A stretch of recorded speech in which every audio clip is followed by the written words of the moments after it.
Hello বন্ধুরা, কেমন আছে তোমরা সবাই? আজ আমি ফ্লিপকার্ট থেকে আসা সুন্দর ঘড়িটি আনবক্স করছি।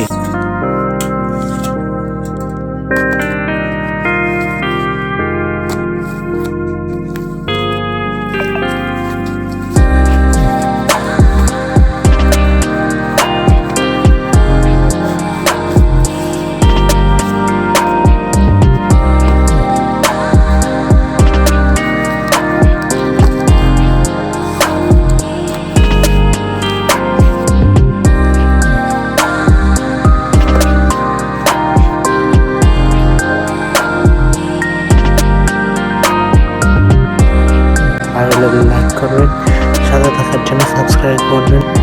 চলুন দেখা যাক ভিতরটা কেমন। ও ওয়াও, ঘড়ি ডিজাইনটা দারুণ, একদম সিম্পল আর ক্লাসিক। সাদা ডাটের উপর কালো নম্বরগুলো বেশ ফুটে উঠেছে, আর এর সিলভার ফিনিশিংটা সত্যি দারুণ। বাজেটের মধ্যে ঘর সাজানোর জন্য এটি সেরা একটা অপশন হতে পারে। আপনাদের কেমন লাগবে কমেন্টে অবশ্যই জানান।